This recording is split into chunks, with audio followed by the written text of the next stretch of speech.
midnight. The moon hung like a pale, watchful eye above the skeletal silhouette of the abandoned amusement park.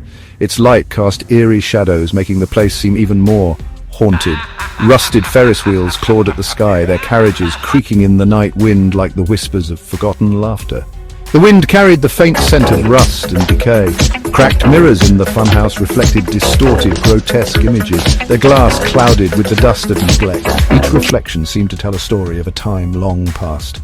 This was the Joker's domain now, a place where chaos reigned supreme. Oh, what a delightful playground, perfect for a little mayhem. The possibilities for mischief were endless.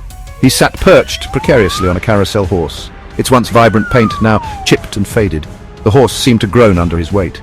A playing card, Joker of course, dangled from his gloved hand, twirling slowly, hypnotically. It was a symbol of his twisted sense of humor. His laughter, a chilling sound devoid of mirth, echoed through the deserted grounds. It was a sound that could freeze the blood.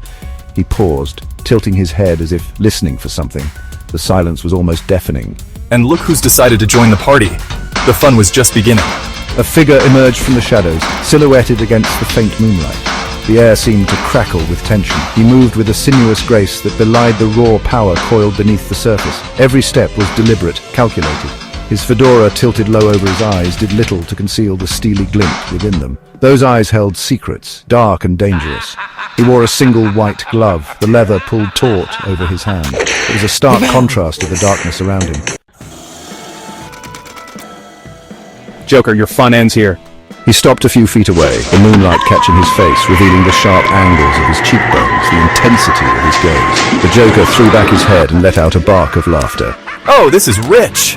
The King of Pop wants to tango with the Clown Prince of Crime. This should be fun. He sprang from the carousel horse, landing lightly on the ground, his purple coat swirling around him like a shroud. This isn't a game, Joker. Michael snarled, his body tensing, his eyes glowing with an eerie light. He was no longer the entertainer, the pop icon.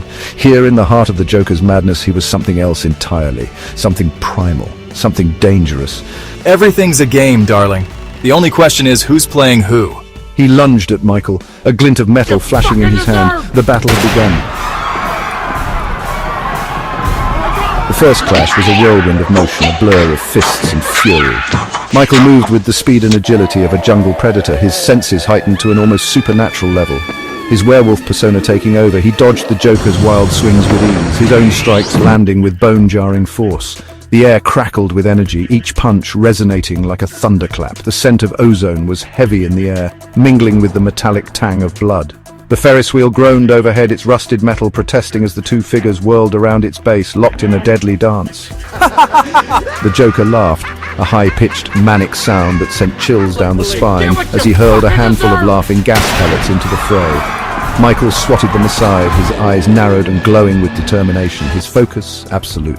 He wouldn't be so easily deterred, not by tricks or by fear. With a roar that echoed through the night, Michael launched himself at the Joker, tackling him to the ground. The two rolled across the cracked asphalt, a tangle of limbs and fury. The Joker, despite his smaller stature, fought with a surprising ferocity, his maniacal laughter echoing in the night. But Michael was relentless, his attacks fueled by a primal rage that the Joker couldn't match. The battle raged on, each moment more intense than the last. Michael's fury was unyielding, a force of nature that the Joker's madness could not overcome. The second round saw my smooth criminal persona come to the fore, a transformation that felt almost supernatural.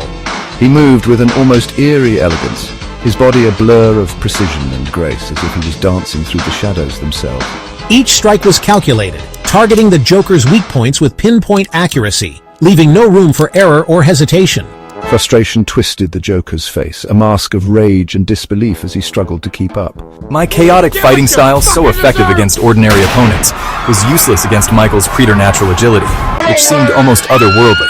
He tried to create distance, to use his gadgets and tricks, but Michael was always one step ahead, anticipating his every move with uncanny precision. The shadows seemed to dance around me, lengthening and twisting, becoming extensions of myself, as if they were alive. He was no longer merely fighting, he was putting on a performance, a macabre ballet of death and defiance, captivating and terrifying all at once. For perhaps the first time in my life, I felt a flicker of fear, a cold shiver running down my spine. This wasn't the kind of opponent he was used to facing, someone who could be easily outwitted or overpowered. This wasn't a hero I could break or a villain I could manipulate, but something far more formidable. This was something else entirely, a force of nature that defied all logic and reason. Something unnatural, something that made the very air around us feel charged with an electric tension. Section 5, the Nightmare King claims his throne.